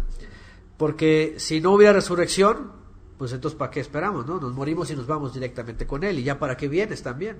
Ya ni vengas, ya mejor lanza la destrucción a la tierra y va a haber puros inicuos. Pero no, hay muchos textos, incluso Shaul repite una y otra vez que el Mesías regresa para que haya resurrección de los santos. Entonces no pueden estar en el cielo porque todavía están esperando la resurrección. ¿Ok? Y eso es, dice aquí, ¿cómo dice? Allí será. ¿Dónde me quedé? Sí, Bueno, aquí no habla del galardón arriba, ¿verdad? Pero por otro lado, entonces, ¿qué es el horno de fuego? Todas las almas que no hayan sido llamadas a juicio van a ser llamadas a juicio y van a ser, Yeshua lo dijo, destruidas. Dice, temed a aquel que puede destruir el cuerpo y el alma en el lago de fuego. Es decir, el lago de fuego, y yo lo he dicho, seguramente, anclando muchos textos, va a ser este lugar, esta tierra. Cuando a esta tierra se emerja todo el calor interno y se consuma, como dice Pedro en su carta, yo creo que se va a convertir en lugar de destrucción para todo aquel que no sea redimido. Bueno, dice por aquí Irma, el Vaticano reconoció que no existe el purgatorio. Así es. Primero el limbo, después el purgatorio, después quién sabe qué va a decir. La confesión también ya no. Ah, ¿qué tal? Que ya no es necesaria la confesión. Bueno, ya está cayendo. Como dice el Apocalipsis, está cayendo, está cayendo, está cayendo. Así se está mostrando todas sus vergüenzas, todas sus mentiras, todas sus hechicerías, toda su inmoralidad, y sigue cayendo la ramera. Eso es lo que vemos. Como lo hemos dicho en las clases, está cayendo. Está poco a poco hasta que quede sola totalmente. ¿Ah, sí? Sí, no, ya muchos fieles católicos ya ni van a la misa, ya ni van a confesar. Siguen siendo católicos ya nada más por... Pues ya ni siquiera por tradición, yo creo que porque... Por herencia. Ya, porque ya no saben decir qué más. Sí, sí, hay confesiones por el chat, sí, lo hay en el Vaticano. Hay gente que lo hace. Ajá. Entonces, ese sistema está cayendo. Ya es como hoy día. Yo voy a preparar una clase próximamente para el asunto de la Navidad, el paganismo De veras que ya el cristiano que se resiste a eso, ya es porque ya de plano, ya es, oye, tanta evidencia, cada año, cada vez más gente, cada vez más cristianos diciendo, sí, es paganismo, vamos a dejar los árboles, vamos a dejar esto, vamos a ser más bíblicos. Pero los que ya de plano dicen, ay, ¿cómo lo podemos quitar? Ya es una cosa así, ya, o sea, como que no es posible, ¿no? Eso ya es el colmo, ¿no? De los colmos. Mejor deberían dejar hasta la palabra y todo, mejor. Tan hipócrita que, bueno, pues sí, mejor deberían tirar la Biblia y mejor dedicarse a hacer bien los dogmas, ¿no? Y las tradiciones de la iglesia. Ahí está, tibieza, sí. Entonces, bueno, son cosas de esas, ¿no? Bien, finalmente pues Mashiach nos enseña que otra vez no es solamente estar en la red, sino demostrar que somos peces buenos, peces de justicia o almas que vivimos en integridad, porque finalmente el destino va a ser fuego o redención. Al final le preguntan él a sus discípulos, verso 51, ¿habéis entendido todas estas cosas? Y ellos dijeron, Sí, ¿cómo dice ahí? Sí, Señor. Sí, Señor. Sí, Señor, dicen. ¿Y de verdad habrán entendido todo eso? No, Señor. No, Señor. Bueno, yo espero que sí, porque Espero que sí. a esas alturas, Claro. Pues bueno, les explicó desde la parábola. bueno, cuando él dio la parábola del sembrador y dio la explicación, Les pregunto, yo creo que ya después dijeron, pues sí, sí entendemos. les abrió la... Ya entendemos de qué se trata, ¿verdad? Y dice, y él les dijo, por eso toda escritura todo escriba que se ha convertido en un discípulo del reino de los cielos, es semejante al dueño de casa que saca de su tesoro cosas nuevas y cosas viejas. Fíjense, todo escriba, un sofer, un escribano, que se haya convertido, dice él. ¿Cómo dicen sus versiones? ¿También igual, un escriba? Sí, sí, Que se haya convertido en un discípulo, vean, del reino de los cielos. Un escriba docto, dice ahí. Yo creo que escribas no doctos, me imagino. Pues sí, doctos eran los más filosos, ¿verdad? Como dicen, los más, dicen ahí en mi tierra, chipocludos. Chipocludos, ¿verdad? Los más brillantes. ¿Qué es esto? Un escriba docto que se convierta en discípulo del reino de los cielos es semejante al dueño de casa que saca de su tesoro cosas buenas y cosas viejas. Se suele entender y decir que se ha entendido el reino de los cielos y se ha recibido revelación de los cielos para poder hablar del reino de los cielos con el Mesías, pero a la vez hacer uso de lo que en la antigüedad ya se dio, ¿no? Es decir, un verdadero docto no solamente es docto en la Torá, o no solamente es docto en el Brit Hadashah, sino que somos llamados a ser doctos en la Torá, en las cosas viejas, podríamos decir, antiguas, y en las cosas nuevas. Resumen de tu palabra. Así es, el resumen de tu palabra es verdad. Torá, profetas, salmos y la revelación del Mashiach es una sola cosa, ¿verdad? Y de ambas cosas podemos obtener, ¿no? No podemos decir, el Nuevo Testamento nada más y los versículos que me convienen, ¿no? Sí. O decir, la Torá nada más, porque la Torá así, y es vida y nada más, ¿no? Sino más bien, un buen discípulo sabe usar la Torá, los salmos y los profetas para sí, y también hacer uso de la revelación del reino de los cielos también para sí, ¿no? Entendemos que, porque un escriba, por supuesto, un sofer, un escribano que era docto, y hablamos aquí de un doctor, ¿no? Cuando habla de doctor también habla de alguien que está especializado, ¿no? Con conocimiento profundo de la Torá, ¿verdad? No es cualquier persona. Porque hoy hay muchos, por ejemplo, los estudiantes, pueden ser los modernos escribas, se puede decir así, pero hay muchos que no es doctor, están perdidos. Sí, se presumirían ser doctos, ¿no? O aunque lo fueran, finalmente lo tuercen o lo son muy, muy religiosamente hablando, ¿no? Entonces, de su tesoro saca cosas nuevas y cosas viejas también de lo que tiene, hacer uso de toda la escritura. Y bueno, dice al final, cuando Yeshua terminó esas parábolas, se fue de allí, llegando a su pueblo, les enseñaba en su sinagoga, ¿verdad? De tal manera que se maravillaban y decían, ¿de dónde obtuvo esta sabiduría y estos poderes milagrosos? ¿No es este el hijo del carpintero? ¿No se llama su madre Miriam y sus hermanos? Ahí está para el católico, ¿verdad? sus hermanos Jacob, Yosef, Shimeón y Yehudá. Por supuesto que Miriam tuvo más hijos. No están todas sus hermanas con nosotros, también tiene hermanas. ¿Dónde pues obtuvo todas estas cosas? Y se escandalizaban a causa de él, pero Yeshua les dijo: no hay profeta sin reconocimiento, sino en su propia tierra y en su casa. Y no hizo muchos milagros ahí a causa de la incredulidad de ellos. Él había regresado a Nazaret. En la sinagoga de Nazaret acostumbraba a hablar, pero ahí eran donde había más incrédulos. Y vean qué interesante, porque después de dar toda esa instrucción a sus discípulos y ellos entienden, él hace una final exhortación. El que verdaderamente presuma de ser docto o conocer la Torah, hace uso también de la revelación del Brit Hadashah. Y termina con eso y se sigue enseñando en la sinagoga en Nazaret, y la gente decía: ¿de dónde obtuvo esta sabiduría y estos poderes milagrosos?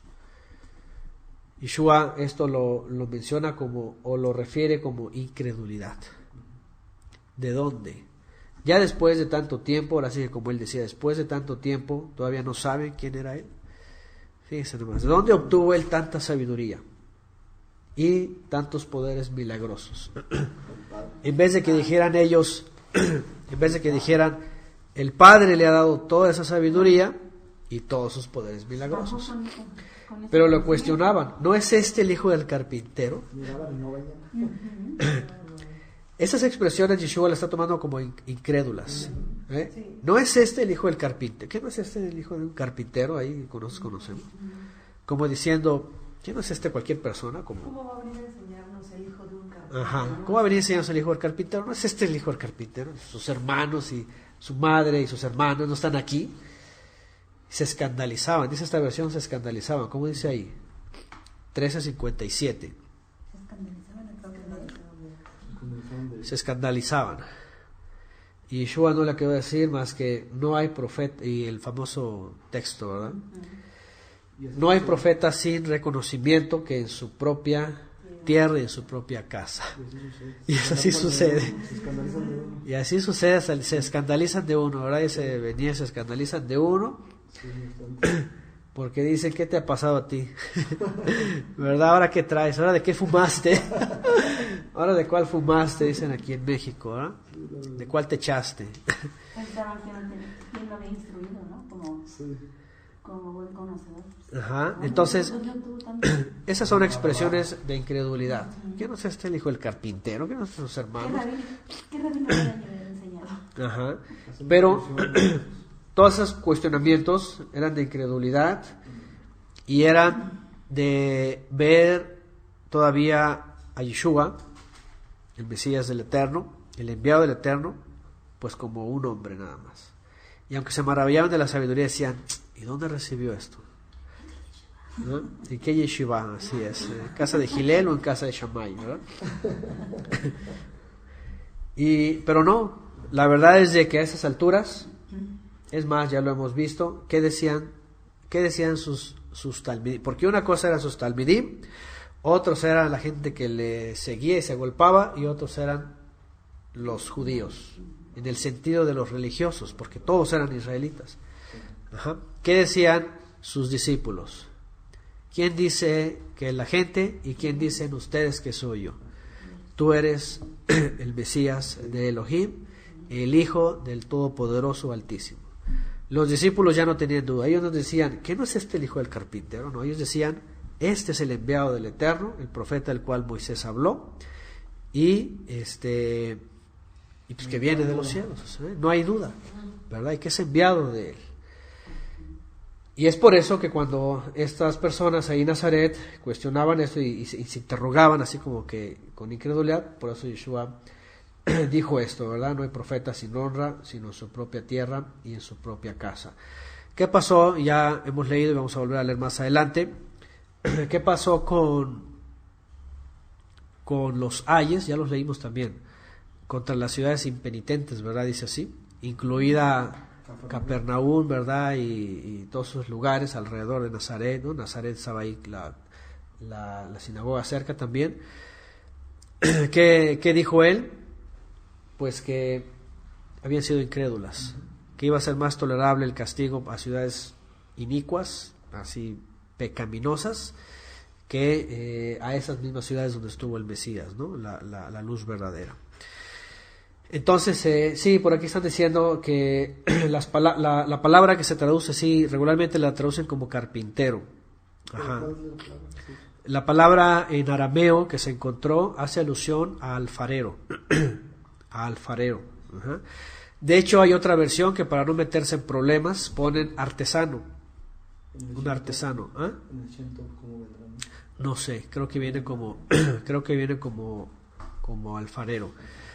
Porque aunque la carpintería, podemos decirlo, era algo que acostumbraban a las personas que sobre todo construían embarcaciones para el mar o para el lago, alguna versión aramea hace alusión a un artesano alfarero. Ajá. Bueno, artesano no es igual que artesano, puede ser cualquier artesanía, pero algunos han determinado que la artesanía era la alfarería.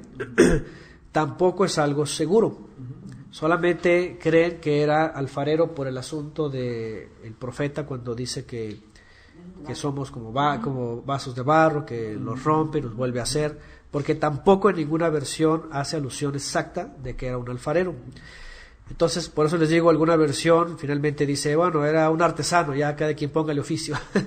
Pero ciertamente carpintero también es una traducción no exacta. Ajá, no exacta, ¿ok? Pero bueno, el caso es de que Joseph era muy reconocido por su artesanía, la que fuera, pero aquí el punto pues no es de que cuál era su oficio, sino más bien que lo veían, que no es Yeshua el hijo de el artesano, ajá, así como decir que no es, vamos, cuando dice hijo, a lo que me quise referir desde el principio es querer posicionarlo con una persona normal, pues, ¿no? Hijo de un hombre, hijo de una persona, vamos, del vecino. Vamos, Yosef, el vecino, es su hijo, ¿no? Cuando Yeshua ya claramente estaba diciendo, pues, desde el principio, que en los asuntos de su Padre, el verdadero Padre, el Eterno que está en los cielos, Él debía de estar. Ajá. Y se había desentendido de su familia en un momento, ¿se acuerdan? Cuando su familia llega y, oye, te habla ya tu familia, tu madre, tus hermanos te hablan, ¿verdad? ¿Y qué dice Yeshua? Mi madre y mis hermanos son los que hacen la voluntad de mi Padre que está en los cielos. Entonces, bueno, ya había incredulidad de su familia, ya había incredulidad, por supuesto, en la gente que vive en Nazaret, en la gente que vivía en Nazaret. Y y es lo que al final Yeshua recalca ahí, ¿no? Incredulidad y finalmente el dicho, que ya era muy común desde entonces, o incluso antes, es más, desde antes, desde la época de los profetas, no hay profeta sin reconocimiento, sino en su propia tierra y en su casa. Es la historia de todos los profetas. Cuando llegaban a los reyes, a sus reyes, con el mensaje del Eterno, no eran reconocidos. Pero bueno, así concluye esta parte de las palabras de Yeshua el día de hoy. Con eso concluimos el día de hoy.